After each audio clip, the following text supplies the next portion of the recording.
नमस्कार प्यारे बच्चों। आज मैं क्लास 11th यूपी बोर्ड के जो छात्र हैं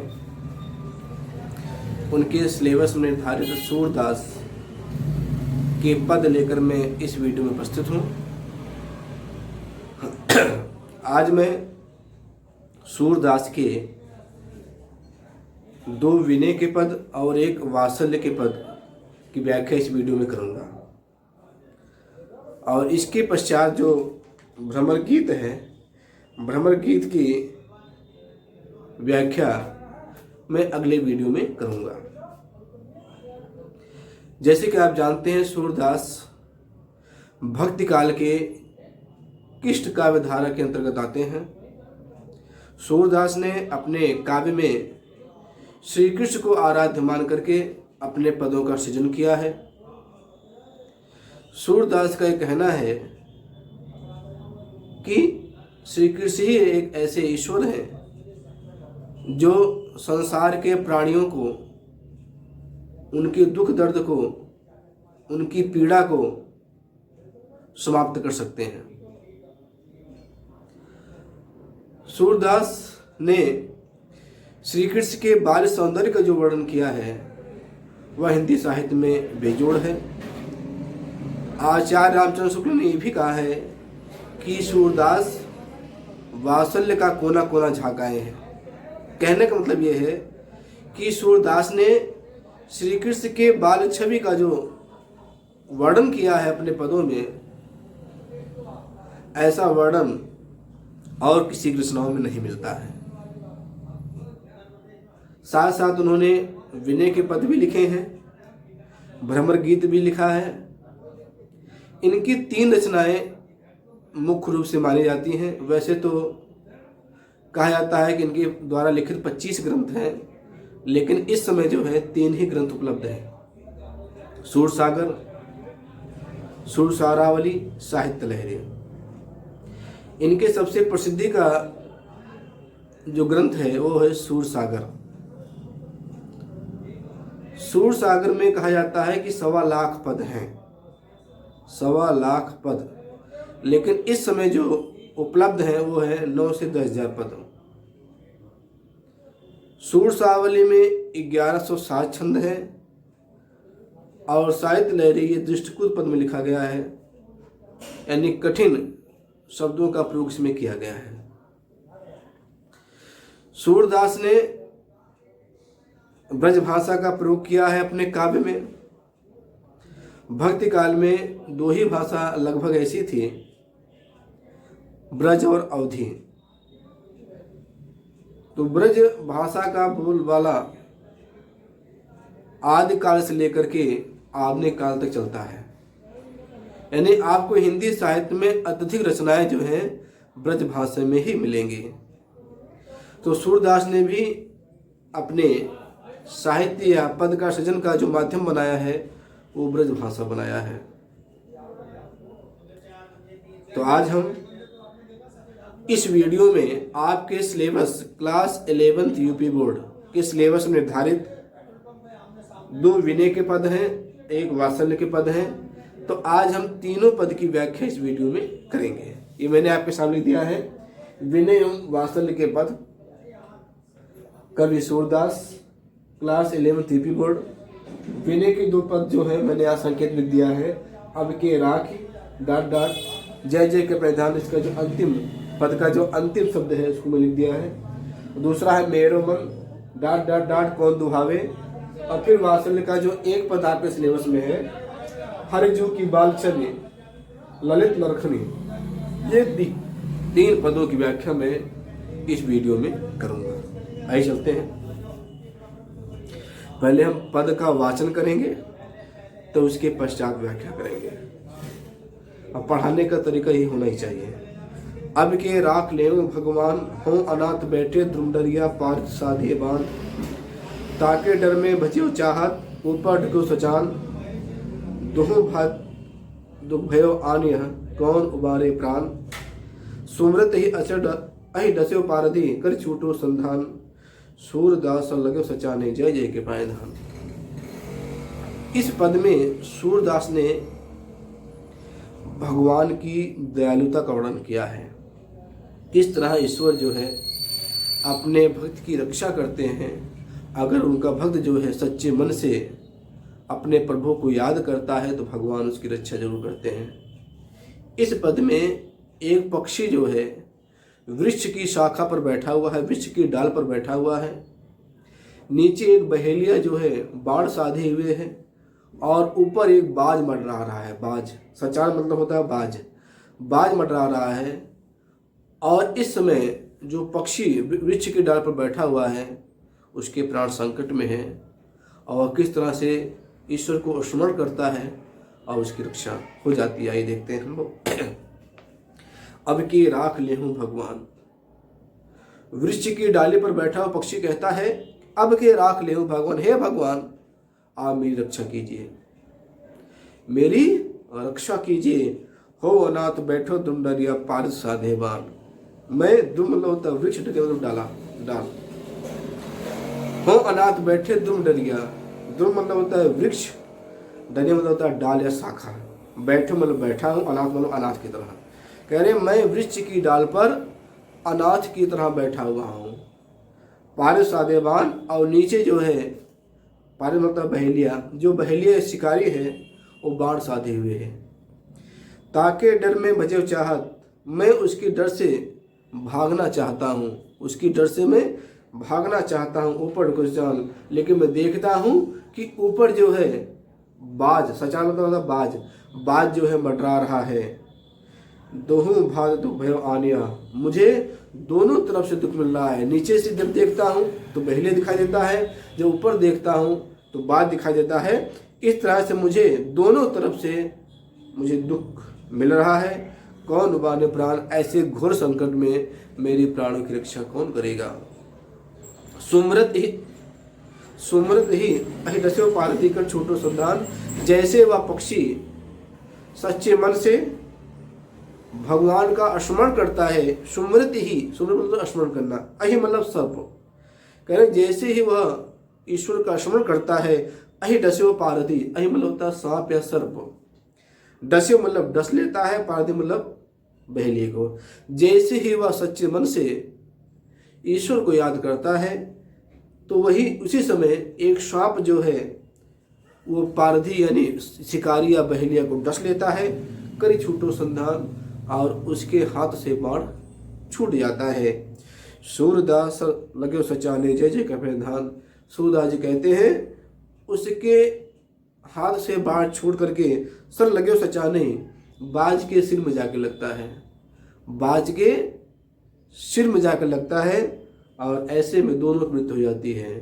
बहेलिया की मृत्यु सांप काटने से हो जाती है और जो बाज ऊपर मंडरा रहा था, जब उसके बाज के सिर में बहेलिया का बाण लगता है तो उसकी मृत्यु हो जाती है। और इस तरह से वो जो वृक्ष की शाखा पर पक्षी बैठा हुआ था उसकी जान बच जाती है और कहता है जय जय के प्रधान, हे कृपा के सागर, हे कृपालु, हे दयालु, आपकी जय हो, आपकी जय हो। इस तरह से आपने देखा, मैंने पहले पद की व्याख्या की। आइए चलते हैं दूसरे पद में सूरदास ने अपने ईश्वर के प्रति एक निष्ठ भाव या अनन्य भाव दर्शाया है। एक निष्ठ भाव या अनन्य भाव मतलब ये होता है जो व्यक्ति केवल एक ही ईश्वर की पूजा करता है, एक ही ईश्वर के में विश्वास करता है और उस ईश्वर को छोड़ करके अन्यत्र नहीं जाता है, यानी उसे अन्य ईश्वर पर विश्वास नहीं होता है, उसे कहेंगे अनन्य भाव या एक निष्ठ, जिसपे एक ही ईश्वर पर विश्वास किया जाए, उसके अलावा किसी पे नहीं। दूसरा देखिए, पहले पद पढ़ते हैं। मेरो मन अनंत कहाँ सुख पावे, जैसे उड़ जहाज को पक्षी फिर जहाज पर आवे। कमल नयन को छाड़े महात्म और देव को धावे। परम गंग को छाड़ प्यासो दुर्मत कूप खनावे। जहि मधुकर अम्बुज रस चक्यो क्यों करील फल भावे। सूरदास पर काम धेम तज छेड़ी कौन दुहावे। मेरा मन अनंत कहाँ सुख पावे। सूरदास जी कहते हैं कि मेरा जो मन है, अनंत मतलब अन्यत्र, दूसरी जगह, कहाँ सुख पावे। मेरा जो मन है वह अन्यत्र जगह पर इसे खुशी नहीं मिलती है, आनंद नहीं मिलता है। ठीक उसी प्रकार जैसे उड़ जहाज को पंछी फिर जहाज पर आवे, इस प्रकार पानी की जहाज पर जो समुद्र के ऊपर चलते हैं जहाज, उस जहाज पर कोई पक्षी बैठा हो और उस जहाज को छोड़ करके वह अन्यत्र जाता है और कहीं भी जब ठिकाना नहीं मिलता है उतने विशालकाय समुद्र में, तो वह पुनः जो है जहाज पर आ जाता है। वही कवि कह रहे हैं कि मैंने आपको छोड़ करके अन्य देवी देवताओं के पीछे भागा दौड़ा, लेकिन जो खुशी मुझे आपके चरणों में रहकर मिलती है वह खुशी किसी अन्य देवी देवताओं के चरणों में नहीं मिलती है।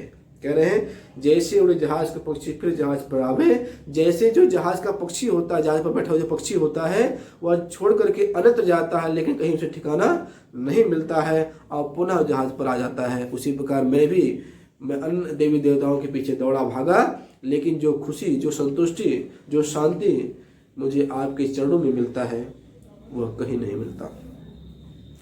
कमल नयन को छाड़ी महात्म और देव को धावे, मैं जिनके नयन, जिसके नेत्र कमल जैसे हैं, ऐसे महान आत्मा वाले ईश्वर को मैं छोड़ करके मैं अन्य किसी देवी देवताओं के पीछे क्यों दौड़ूं।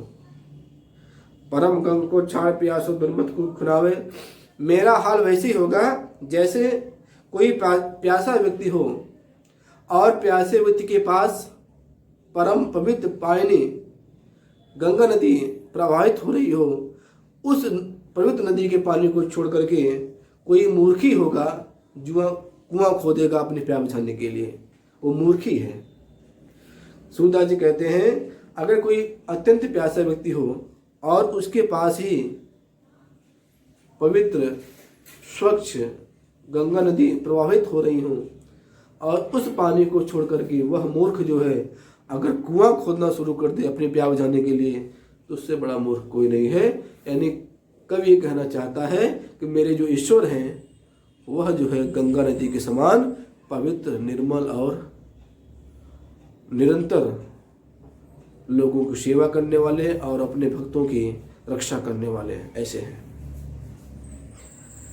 जही मधुकर अंबुज चख्यो क्यों करील फल भावे, कह रहे हैं अगर कोई भौरा, मधुकर मतलब होता है भौरा, अगर कोई भौरा, अंबुज मतलब होता है कमल, रस मतलब चख्यो, उसका जो पराग रस होता है, परागकण जो होते हैं जो भौरे चूसते हैं फूलों के अंदर। जय मधुकर अंबुज चख्यो क्यों करील फल भावे, जिस भौरे ने कमल के रस का पान किया हो, कमल के फूल के रस का पान किया हो, वह करील फल उसे अच्छा लगेगा।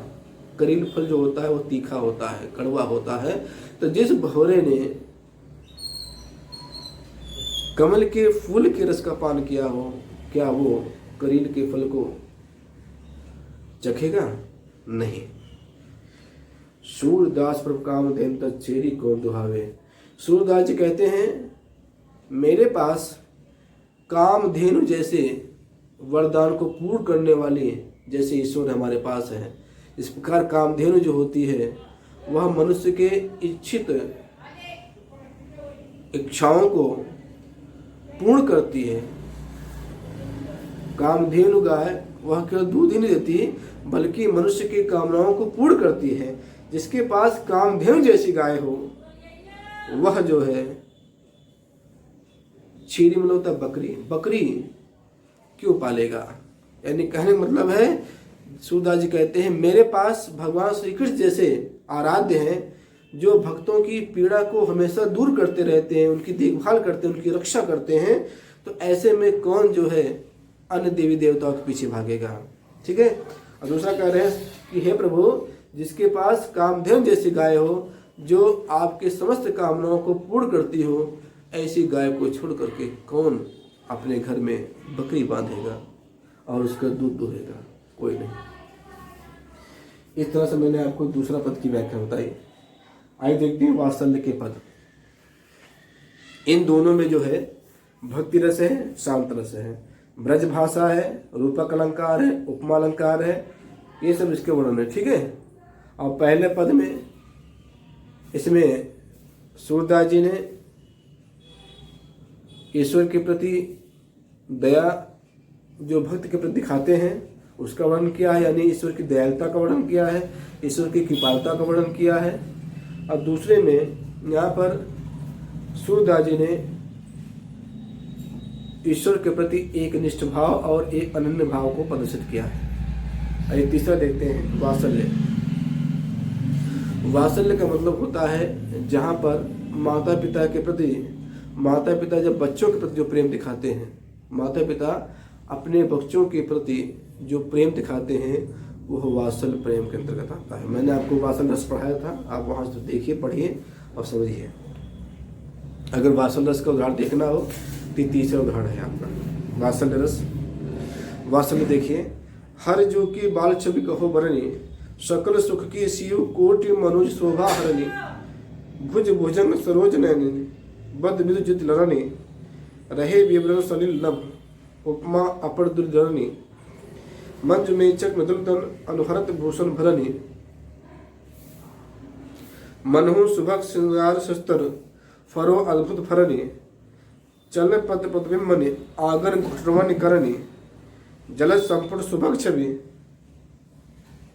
भर लेत उज्जवल धरणी, पुण्य फल अनुभवत सुतहि बिलोक के नंद घरणी, सूर्य प्रभु की ओर बसी किलकर नलत नखनी।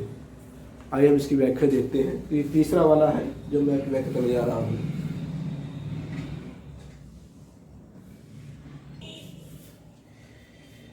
कवि कहता है, हर जू की बाल छवि कहो बरनी।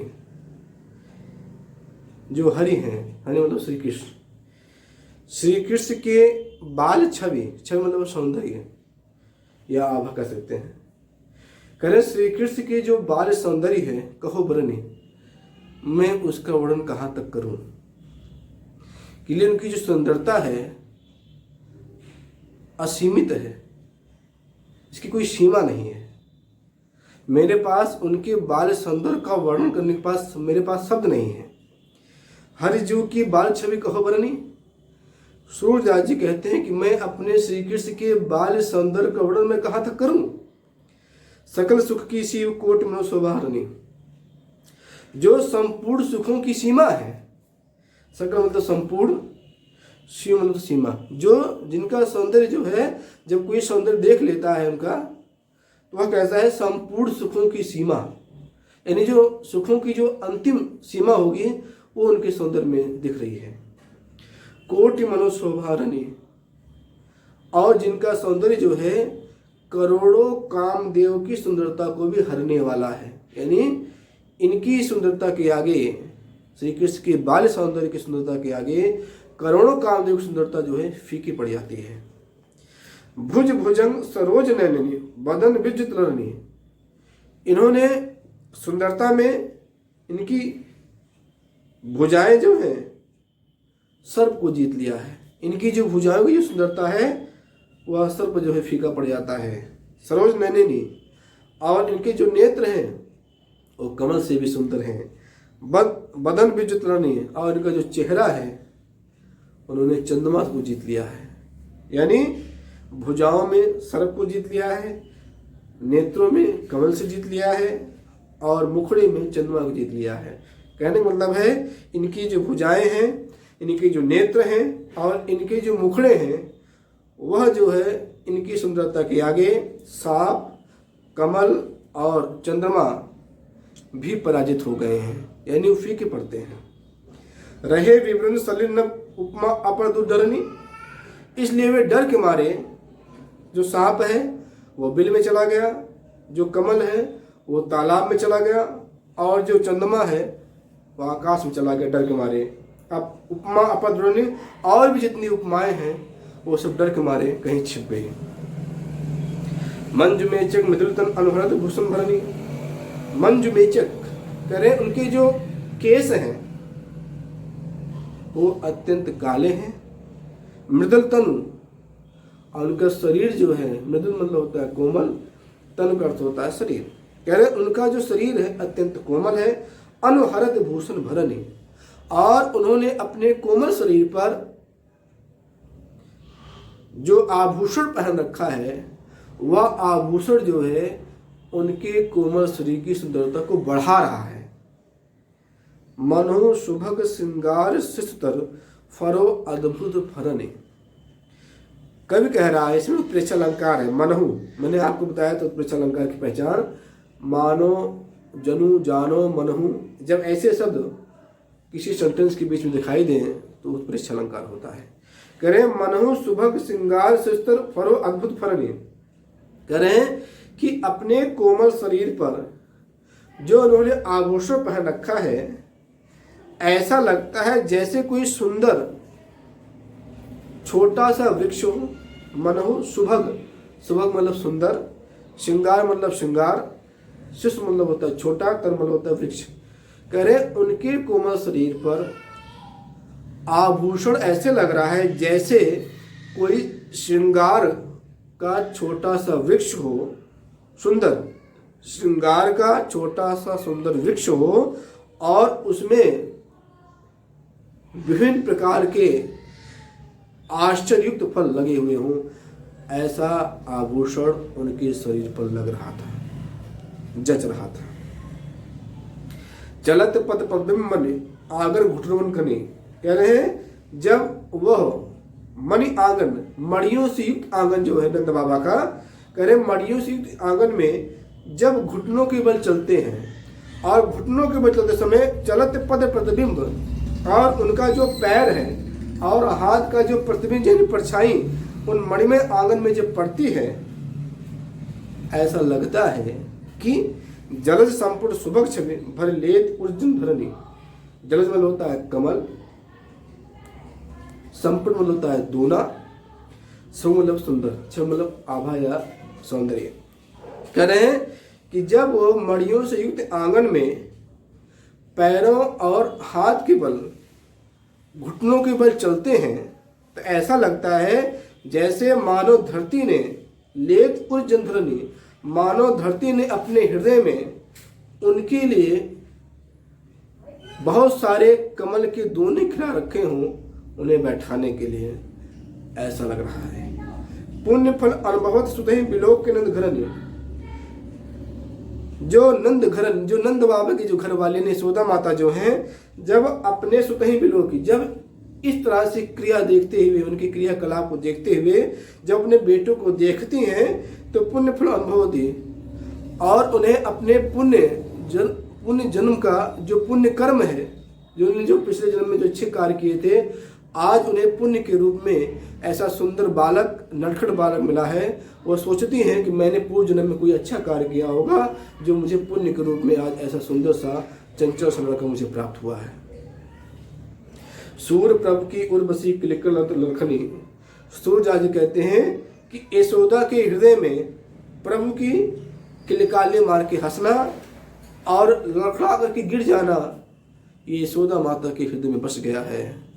यानी बार बार यशोदा माता जो है उनके सौंदर्य को निहार रही हैं, उनके किलकाले मार के जो हंसना है, अपने पुण्य को सराह रही हैं कि मैंने पूर्व जन्म में कोई अच्छा कार्य किया होगा जिसकी वजह से मुझे आज ऐसा सुपुत्र मिला है जो चंचल है, नटखट है, प्यारा है, और जो अपनी मुस्कुराहट से सभी लोगों को दिल जीत लेता है। कह रहे हैं सूरदास जी, कह रहे हैं सूरदास पर पुर की बस लखनी।